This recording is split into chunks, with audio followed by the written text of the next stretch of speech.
जय श्री राम बच्चों, जय बागेश्वर धाम। आज हम अगले 15 पेज रामचरितमानस के पढ़ेंगे।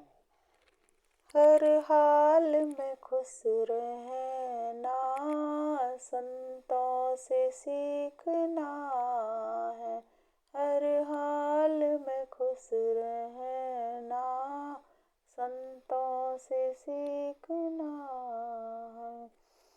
कल हमने पढ़ा था कि सीता जी का स्वयंवर हो रहा था। आगे, जैसे गरुण का भाग कौआ चाहे, सिंह का भाग खरगोश चाहे, बिना कारण ही क्रोध करने वाला अपनी कुशल चाहे, शिवजी से विरोध करने वाला सब प्रकार की संपत्ति चाहे, लोभी लालची सुंदर कीर्ति चाहे, कामी मनुष्य निष्कलंकता क्या पा सकता है। और जैसे श्री हरि के चरणों से विमुख मनुष्य परम गति चाहे। हे राजाओं, सीता के लिए तुम्हारा लालच भी वैसा ही व्यर्थ है। कोलाहल सुनकर सीता जी संकित हो गईं। तब सखियां उन्हें वहां ले गईं जहां रानी थी। श्री रामचंद्र जी मन में सीता जी के प्रेम का बखान करते हुए स्वाभाविक चाल से गुरु जी के पास चले। रानियों सहित सीता जी सोच के बस हैं कि ना जाने विधाता अब क्या करने वाले हैं। राजाओं के वचन सुनकर लक्ष्मण जी इधर उधर ताकते हैं, किंतु श्री रामचंद्र जी के डर से कुछ बोल नहीं सकते। उनके नेत्र लाल और भौहें टेढ़ी हो गईं और वे क्रोध से राजाओं की ओर देखने लगे, मानो मतवाले हाथियों का झुंड देखकर सिंह के बच्चे को जोश आ गया हो। खलबली देखकर जनकपुर की स्त्रियां व्याकुल हो गईं और सब मिलकर राजाओं को गालियां देने लगीं। उसी मौके पर शिवजी के धनुष का टूटना सुनकर भृगुकुल रूपी कमल के सूर परशुराम जी आए। इन्हें देखकर सब राजा सकुचा गए, मानो बाज के झपटने पर बटेर लुक गए हों। गोरे शरीर पर विभूति बड़ी फब रही है और विशाल ललाट पर त्रिपुंड विशेष शोभा दे रहा है। सिर पर जटा है, सुंदर मुखचंद्र क्रोध के कारण कुछ लाल हो आया है। भौहें टेढ़ी और आंखें क्रोध से लाल हैं। सहज ही देखते हैं तो भी ऐसा जान पड़ता है मानो क्रोध कर रहे हैं। बैल के समान कंधे हैं, छाती और भुजाएं विशाल हैं। सुंदर यज्ञोपवीत धारण किए, माला पहने और मृगचर्म लिए हैं। कमर में मुनियों का वस्त्र और 2 तरकस बांधे हैं। हाथ में धनुष बाण और सुंदर कंधे पर फरसा धारण किए हैं। शांत वेश है, परंतु करनी बहुत कठोर है। स्वरूप का वर्णन नहीं किया जा सकता, मानो वीर ऋषि मुनि का शरीर धारण करके जहाँ सब राजा लोग हैं वहाँ आ गया हो। परशुराम जी का भयानक वेश देखकर सब राजा भय से व्याकुल उठ खड़े हुए और पिता सहित अपना नाम कह कर सब दंडवत प्रणाम करने लगे। परशुराम जी इस समझ कर भी सहज ही जिसकी ओर देख लेते हैं वह समझता है मानो मेरी आयु पूरी हो गई। फिर जनक जी ने आकर सिर नवाया और सीता जी को बुलाकर प्रणाम कराया। परशुराम जी ने सीता जी को आशीर्वाद दिया। सखियां हर्षित हुईं और बेस्यानी सखियां उनको अपनी मंडली में ले गईं। फिर विश्वामित्र जी आकर मिले और उन्होंने दोनों भाइयों को उनके चरण कमलों पर गिराया। विश्वामित्र जी ने कहा, ये राम और लक्ष्मण राजा दशरथ के पुत्र हैं। उनकी सुंदर जोड़ी देखकर परशुराम जी ने आशीर्वाद दिया। कामदेव के भी मत को छुड़ाने वाले श्री रामचंद्र जी के अपार रूप को देखकर उनके नेत्र थकित हो रहे। फिर सब देखकर जानते हुए भी अनजान की तरह जनक जी से पूछते हैं कि कहो, यह बड़ी भारी भीड़ कैसी है। उनके शरीर में क्रोध छा गया, जिस कारण सब राजा आए थे। राजा जनक ने वे सब समाचार कह सुनाए। जनक के वचन सुनकर परशुराम जी ने फिर कर दूसरी ओर देखा तो धनुष के टुकड़े पृथ्वी पर पड़े हुए दिखाई दिए। अत्यंत क्रोध में भरकर वे कठोर वचन बोले, रे मूर्ख जनक, बता धनुष किसने तोड़ा। उसे शीघ्र दिखा, नहीं तो अरे मूढ़, आज मैं जहाँ तक तेरा राज्य है वहाँ तक की पृथ्वी उलट दूंगा। राजा को अत्यंत डर लगा, जिसके कारण वे उत्तर नहीं देते। यह देखकर कुटिल राजा मन में बड़े प्रसन्न हुए। देवता मुनि नाग और नगर के स्त्री पुरुष सभी सोच करने लगे, सबके हृदय में बड़ा भय है। सीता जी की माता मन में पछता रही है कि हाय, विधाता ने अब बनी बनाई बात बिगाड़ दी। परशुराम जी का स्वभाव सुनकर सीता जी को आधा क्षण भी कल्प के समान बीतने लगा। तब श्री रामचंद्र जी सब लोगों को भयभीत देखकर और सीता जी को डरी हुई जानकर बोले। उनके हृदय में ना कुछ हर्ष था न विषाद। हे नाथ, शिव जी के धनुष को तोड़ने वाला आपका कोई एक दास ही होगा। क्या आज्ञा है, मुझसे क्यों नहीं कहते। यह सुनकर क्रोधी मुनि रिसाकर बोले, सेवक वह है जो सेवा का काम करे, शत्रु का काम करके तो लड़ाई ही करनी चाहिए। हे राम सुनो, जिसने शिव जी के धनुष को तोड़ा है वह सहस्त्रबाहु के समान मेरा शत्रु है। वह इस समाज को छोड़कर अलग हो जाए, नहीं तो सभी राजा मारे जाएंगे। मुनि के वचन सुनकर लक्ष्मण जी मुस्कुराए और परशुराम जी का अपमान करते हुए बोले, हे गोसाई, लड़कपन में हमने बहुत सी धनुइयाँ तोड़ डाली, किंतु आपने ऐसा क्रोध कभी नहीं किया। इसी धनुष पर इतनी ममता किस कारण से है? यह सुनकर भृगुवंश की ध्वजा स्वरूप परशुराम जी कुपित होकर कहने लगे, अरे राजपुत्र, काल के वश होने से तुझे बोलने में कुछ भी होश नहीं है। सारे संसार में विख्यात शिव जी का यह धनुष क्या धनुई के समान है? लक्ष्मण जी ने हंसकर कहा, हे देव सुनिए, हमारे जान में तो सभी धनुष एक से ही है। पुराने धनुष के तोड़ने में क्या हानि लाभ? श्री रामचंद्र जी ने तो इसे नवीन के धोखे से देखा था, पर यह तो छूते ही टूट गया। इसमें रघुनाथ जी का भी कोई दोष नहीं है। मुन्नी, आप बिना ही कारण किस लिए क्रोध करते हैं? परशुराम जी अपने फरसे की ओर देखकर बोले, अरे दुष्ट, तूने मेरा स्वभाव नहीं सुना। मैं तुझे बालक जानकर नहीं मारता हूँ। अरे मूर्ख, क्या तू मुझे निरा मुनि ही जानता है? मैं बाल ब्रह्मचारी और अत्यंत क्रोधी हूँ। क्षत्रिय कुल का शत्रु तो विश्व भर में विख्यात हूँ। अपनी भुजाओं के बल से मैंने पृथ्वी को राजाओं से रहित कर दिया और बहुत बार उसे ब्राह्मणों को दे डाला। हे राजकुमार, सहस्त्रबाहु की भुजाओं को काटने वाले मेरे इस फरसे को देख। अरे राजा के बालक, तू अपने माता पिता को सोच के बस न कर। मेरा फरसा बड़ा भयानक है, वह गर्भों के बच्चों का भी नाश करने वाला है। लक्ष्मण जी हंसकर कोमल वाणी से बोले, अहो मुनीश्वर, तो अपने को बड़ा भारी योद्धा समझते हैं। बार बार मुझे कुल्हाड़ी दिखाते हैं, फूंक से पहाड़ उड़ाना चाहते हैं। यहाँ कोई कुम्हड़े की बतिया नहीं है जो तर्जनी उंगली को देखते ही मर जाती है। कुठार और धनुष्बाण देखकर ही मैंने कुछ अभिमान सहित कहा था। भृगुवंशी समझकर और यज्ञोपवीत देखकर तो जो कुछ आप कहते हैं उसे मैं क्रोध को रोककर सह लेता हूँ। देवता, ब्राह्मण, भगवान के भक्त और गौ, इन पर हमारे कुल में वीरता नहीं दिखाई जाती, क्योंकि इन्हें मारने से पाप लगता है और इनसे हार जाने पर अपकीर्ति हो जाती है। इसलिए आप मारें तो भी आपके पैर ही पड़ना चाहिए। आपका एक एक वचन ही करोड़ों वज्रों के समान है। धनुष, बाण और कुठार तो आप व्यर्थ ही धारण करते हैं। इन्हें देखकर मैंने कुछ अनुचित कहा हो तो उसे हे धीर महामुनि क्षमा कीजिए। यह सुनकर भृगुवंशमणि परशुराम जी क्रोध के साथ गंभीर वाणी बोले, हे विश्वामित्र, सुनो, यह बालक बड़ा कुबुद्धि और कुटिल है। काल के वश होकर यह अपने कुल का घातक बन रहा है। यह सूर्यवंश रूपी पूर्ण चंद्र का कलंक है। यह बिल्कुल उद्दंड, मूर्ख और निडर है। अभी क्षण भर में यह काल का ग्रास हो जाएगा। मैं पुकार कर कह देता हूँ, फिर मुझे दोष नहीं है। यदि तुम इसे बचाना चाहते हो तो हमारा प्रताप, बल और क्रोध बतलाकर इसे मना कर दो। लक्ष्मण जी ने कहा, हे मुनि, आपका सुयश आपके रहते दूसरा कौन वर्णन कर सकता है? आपने अपने ही मुंह से अपनी करनी अनेकों बार बहुत प्रकार से वर्णन की है। इतने पर भी संतोष ना हुआ हो तो फिर कुछ कह डालिए। क्रोध रोक कर असह दुख मत सहिए। आप वीरता का व्रत धारण करने वाले धैर्यवान और शुभ रहते हैं। गाली देते शोभा नहीं पाते। सूरवीर तो युद्ध में करनी करते हैं कहकर अपने को नहीं जनाते। शत्रु को युद्ध में उपस्थित पाकर कायर ही अपने प्रताप की डींग मारा करते हैं।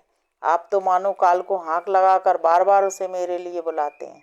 लक्ष्मण जी के कठोर वचन सुनते ही परशुराम जी ने अपने भयानक फरसे को सुधार कर हाथ में ले लिया और बोले, अब लोग मुझे दोष ना दें। यह कड़ुआ बोलने वाला बालक मारे जाने के ही योग्य है। इसे बालक देखकर मैंने बहुत बचाया, पर अब यह सचमुच मरने को ही आ गया है। विश्वामित्र जी ने कहा, अपराध क्षमा कीजिए। बालकों के दोष और गुण को साधु लोग नहीं गिनते। परशुराम जी बोले, तीखी धार का कुठार में दया रहित और क्रोधी, और यह गुरुद्रोही और अपराधी मेरे सामने उत्तर दे रहा है। इतने पर भी मैं उसे बिना मारे छोड़ रहा हूँ। सो हे विश्वामित्र, केवल तुम्हारे सील से, नहीं तो इसे इस कठोर कुठार से काट कर थोड़े ही परिश्रम से गुरु से उरण हो जाता। विश्वामित्र जी ने हृदय में हंसकर कहा, मुनि को हरा ही हरा सूझ रहा है, किंतु यह लोहमयी खाड़ है, ऊख की खाड़ नहीं है। मुनि अब भी बेसमझ बने हुए हैं, इनके प्रभाव को नहीं समझ रहे हैं। लक्ष्मण जी ने कहा, हे मुनि, आपके सील को कौन नहीं जानता, वह संसार भर में प्रसिद्ध है। आप माता पिता से तो अच्छी तरह उड़न हो ही गए, अब गुरु का ऋण रहा जिसका जी में बड़ा सोच लगा है, वह मानो हमारे ही मत्थे का आड़ा था। बहुत दिन बीत गए, इससे ब्याज भी बहुत बढ़ गया होगा। अब किसी हिसाब करने वाले को बुला लाइए तो मैं तुरंत थैली खोल कर दे दूं। लक्ष्मण जी के कड़ुए वचन सुनकर परशुराम जी ने कुठार संभाला। सारी सभा हाय हाय करके पुकार उठी। लक्ष्मण जी ने कहा, हे भृगुश्रेष्ठ, आप मुझे फरसा दिखा रहे हैं, पर हे राजाओं के शत्रु, मैं ब्राह्मण समझकर बचा रहा हूँ। आपको कभी रणधीर बलवान वीर नहीं मिले। हे ब्राह्मण देवता, आप घर ही में बड़े हैं। यह सुनकर अंचित है कहकर सब लोग पुकार उठे। तब श्री रघुनाथ जी ने इशारे से लक्ष्मण जी को रोक दिया। लक्ष्मण जी के उत्तर से जो आहुति के समान थे, परशुराम जी के क्रोध रूपी अग्नि को बढ़ते देखकर रघुकुल के सूर्य श्री रामचंद्र जी जल के समान वचन बोले। हे नाथ, बालक पर कृपा कीजिए, इस सीधे और दुर्मुहे बच्चे पर क्रोध न कीजिए। यदि यह प्रभु का आप कुछ भी प्रभाव जानता तो क्या यह बेसमझ आपकी बराबरी करता। बालक यदि कुछ चपलता भी करते हैं तो गुरु, पिता और माता मन में आनंद से भर जाते हैं। अतः से छोटा बच्चा और सेवक जानकर कृपा कीजिए। आप तो समदर्शी, सुशील, धीर और ज्ञानी मुनि हैं। श्री रामचंद्र जी के वचन सुनकर वे कुछ ठंडे पड़े। इतने में लक्ष्मण जी कुछ कहकर फिर मुस्कुरा दिए। उनको हंसते देखकर परशुराम जी के नख से सिर तक क्रोध छा गया। उन्होंने कहा, हे राम, तेरा भाई बड़ा पापी है। यह शरीर से गोरा पर हृदय का बड़ा काला है। यह विषमुख है, दुधमुहा नहीं, स्वभाव से ही टेढ़ा है, तेरा अनुसरण नहीं करता। यह नीच मुझे काल के समान नहीं देखता। लक्ष्मण जी ने हंसकर कहा, हे मुनि सुनिए, क्रोध पाप का मूल है, जिसके बस में होकर मनुष्य अनुचित कर्म कर बैठते हैं और विश्व भर के प्रतिकूल चलते हैं। हे मुनिराज, मैं आपका दास हूँ, अब क्रोध त्याग कर दया कीजिए। टूटा हुआ धनुष क्रोध करने से जुड़ नहीं जाएगा। खड़े खड़े पैर दुखने लगे होंगे, बैठ जाइए। यदि धनुष अत्यंत ही प्रिय हो तो कोई उपाय किया जाए और किसी बड़े गुणी को बुलाकर जुड़वा दिया जाए। लक्ष्मण जी के बोलने से जनक जी डर जाते हैं और कहते हैं, बस चुप रहिए, अनुचित बोलना अच्छा नहीं। जनकपुर के स्त्री पुरुष थर थर काँप रहे हैं।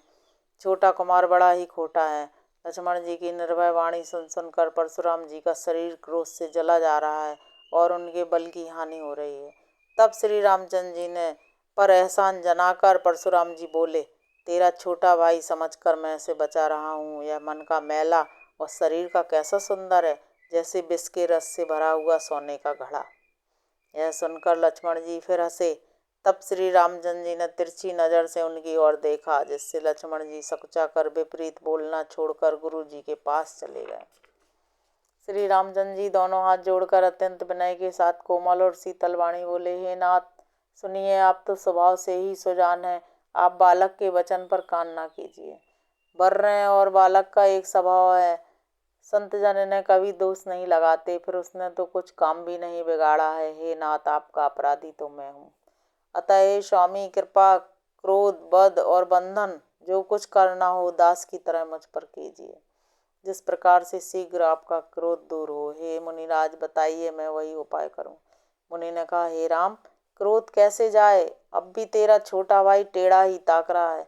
इसकी गर्दन पर मैंने कुठार न चलाया तो क्रोध करके किया ही क्या। मेरे जिस कुठार की घोर करनी सुनकर राजाओं की स्त्रियों के गर्भ गिर पड़ते हैं, उसी फरसे के रहते मैं शत्रु राजपुत्र को जीवित देख रहा हूँ। हाथ चलता नहीं, क्रोध से छाती जली जाती है। राजाओं का घातक है, कुठार भी कुंठित हो गया, विधाता विपरीत हो गया, इससे मेरा स्वभाव बदल गया। नहीं तो भला मेरे हृदय में किसी समय भी कृपा कैसी। आज दया मुझे यह दुसह दुख सहा रही है। यह सुनकर लक्ष्मण जी ने मुस्कुरा कर सिर नवाया और कहा, आपकी कृपा रूपी वायु भी आपकी मूर्ति के अनुकूल ही है। वचन बोलते हैं मानो फूल झड़ रहे हैं। हे मुनि, यदि कृपा करने से आपका शरीर जला जाता है तो क्रोध होने पर तो शरीर की रक्षा विधाता ही करेंगे। परशुराम जी ने कहा, हे जनक, देख, यह मूर्ख बालक हठ करके यमपुरी में घर करना चाहता है। इसको शीघ्र ही आंखों की ओट क्यों नहीं करते। यह राजपुत्र देखने में छोटा है पर है बड़ा खोटा। लक्ष्मण जी ने हंसकर मन ही मन कहा, आंख मूंद लेने पर कहीं कोई नहीं है। तब परशुराम जी हृदय में अत्यंत क्रोध भरकर श्री राम जी से बोले, अरे सठ, तू शिव जी का धनुष तोड़कर उल्टा हम ही को ज्ञान सिखाता है। तेरा यह भाई तेरी ही सम्मति से कटु वचन बोलता है और तू छल से हाथ जोड़कर विनय करता है। या तो युद्ध में मेरा संतोष कर, नहीं तो राम कहलाना छोड़ दे। अरे शिवद्रोही, छल त्याग कर मुझसे युद्ध कर, नहीं तो भाई सहित तुझे मार डालूंगा। इस प्रकार परशुराम जी कुठार उठाए बक रहे हैं और श्री रामचंद्र जी सिर झुकाए मन ही मन मुस्कुरा रहे हैं। गुनाह तो लक्ष्मण का और क्रोध मुझ पर करते हैं। कहीं कहीं सीधेपन में भी बड़ा दोष होता है। टेढ़ा जानकर सब लोग किसी की भी वंदना करते हैं। टेढ़े चंद्रमा को राहु भी नहीं गिरसता। श्री रामचंद्र जी ने कहा, हे मुनीश्वर, क्रोध छोड़िए, आपके हाथ में कुठार है और मेरा यह सिर आगे है। जिस प्रकार आपका क्रोध जाए, हे स्वामी, वही कीजिए। मुझे अपना अनुचर जानिए। स्वामी और सेवक में युद्ध कैसा? हे ब्राह्मण श्रेष्ठ, क्रोध का त्याग कीजिए। आपका वेश देखकर ही बालक ने कुछ कह डाला था, वास्तव में उसका भी कोई दोष नहीं है। आपको कुठार, बाण और धनुष धारण किए देखकर और वीर समझकर बालक को क्रोध आ गया। वह आपका नाम तो जानता था, पर उसने आपको पहचाना नहीं। अपने वंश के स्वभाव के अनुसार उसने उत्तर दिया, यदि आप मुनि की तरह आते तो हे स्वामी, बालक आपके चरणों की धूलि सिर पर रखता। अनजाने की भूल को क्षमा कर दीजिए। ब्राह्मणों के हृदय में बहुत अधिक दया होनी चाहिए। हे नाथ, हमारी और आपकी बराबरी कैसी? कहिए ना, कहाँ चरण और कहाँ मस्तक, कहाँ मेरा राम मात्र छोटा सा नाम और कहाँ आपका परशु सहित बड़ा नाम। हे देव, हमारे तो एक ही गुण धनुष है और आपके परम पवित्र 9 गुण हैं। हम तो सब प्रकार से आपसे हारे हैं। हे विप्र, आप हमारे अपराधों को क्षमा कीजिए। श्री रामचंद्र जी ने परशुराम जी को बार बार मुनि और विप्रवर कहा। तब भृगुपति कुपित होकर बोले, तू भी अपने भाई के समान ही टेढ़ा है। तू मुझे निरा ब्राह्मण ही समझता है। मैं जैसा विप्र हूँ तुझे सुनाता हूँ। धनुष को स्त्रुवा, बाण को आहुति और मेरे क्रोध को अत्यंत भयंकर अग्नि जान। चतुरंगणी सेना, सुंदर समिधाएं हैं। बड़े बड़े राजा उसमें आकर बलि के पशु हुए हैं, जिनको मैंने इसी फरसे से काट कर बलि दिया है। ऐसे करोड़ों जप युक्त रणयज्ञ मैंने किए हैं।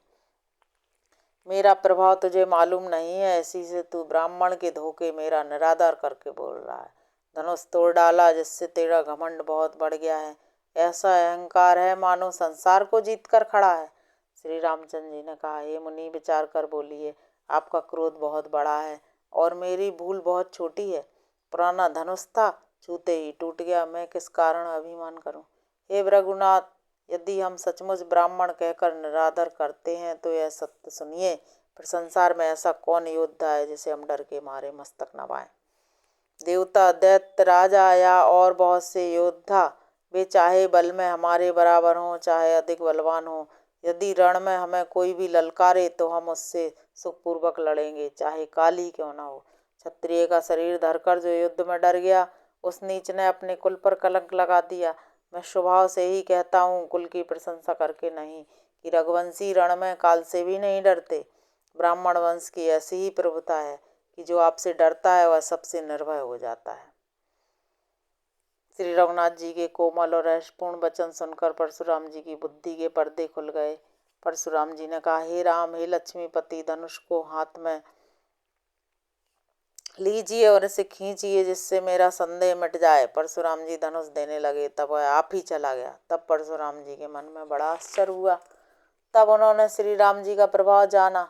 उनका शरीर पुलकित और प्रफुल्लित हो गया। वे हाथ जोड़कर वचन बोले, प्रेम उनके हृदय में समाता ना था। हे रघुकुल रूपी कमल वन के सूर, हे राक्षसों के कुल रूपी घने जंगल को जलाने वाले अग्नि, आपकी जय हो। हे देवता, ब्राह्मण और गौ का हित करने वाले, आपकी जय हो। हे मदमोह, क्रोध और भ्रम को हरने वाले, आपकी जय हो।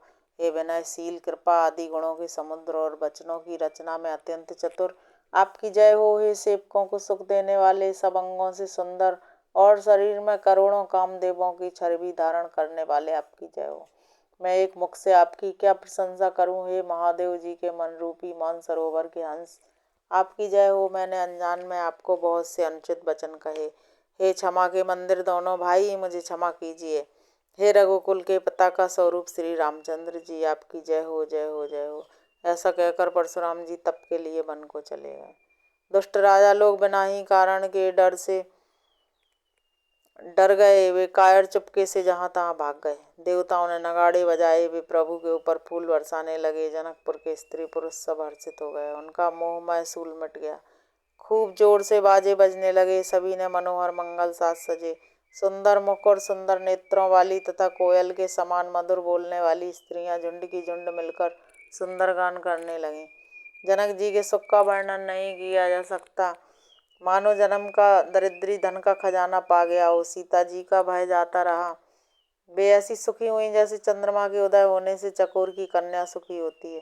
जनक जी ने विश्वामित्र जी को प्रणाम किया और कहा, हे प्रभु, ही की कृपा से श्री रामचंद्र जी ने धनुष तोड़ा है। दोनों भाइयों ने मुझे कृतार्थ कर दिया है। स्वामी, अब जो उचित हो सो कहिए। मुनि ने कहा, हे चतुर नरेश, सुनो। यों तो विवाह धनुष के अधीन था, धनुष के टूटते ही विवाह हो गया। देवता, मनुष्य, नाग सब किसी को यह मालूम है। तथापि तुम जाकर अपने कुल का जैसा व्यवहार हो, ब्राह्मणों, कुल के बूढ़ों और गुरुओं से पूछकर और वेदों में वर्णित जैसा आचार हो वैसा करो। जाकर अयोध्या को दूत भेजो जो राजा दशरथ को बुला लावे। राजा ने प्रसन्न होकर कहा, हे कृपालु, बहुत अच्छा। और उसी समय दूतों को बुलाकर भेज दिया। फिर सब महाजनों को बुलाया और सबने आकर राजा को आदरपूर्वक सिर नवाया। राजा ने कहा, बाजार, रास्ते, घर, देवालय और सारे नगर को चारों ओर से सजाओ। महाजन प्रसन्न होकर चले और अपने अपने घर आए। फिर राजा ने नौकरों को बुला भेजा, विचित्र मंडप सजाकर तैयार करो। यह सुनकर वे सब राजा के वचन सिर पर धरकर और सुख पाकर चले। उन्होंने अनेक कारीगरों को बुला भेजा जो मंडप बनाने में कुशल और चतुर थे। उन्होंने ब्रह्मा की वंदना करके कार्य आरंभ किया और सोने के केले के खंभे बनाए, हरी हरी मणियों के पत्ते और फल बनाए तथा पद्मराग मणियों के फूल बनाए। मंडप की अत्यंत विचित्र रचना देखकर ब्रह्मा का मन भी भूल गया। जय श्री राम। बच्चों, आज हमने पढ़ा कि परशुराम जी और लक्ष्मण जी का संवाद सुना। लक्ष्मण जी परशुराम जी को देखकर उन्होंने कहा कि आप तो ब्राह्मण हो, फिर भी आपके हाथों में अस्त्र शस्त्र हैं और आपको तो ऐसा क्रोध करना शोभा नहीं देता।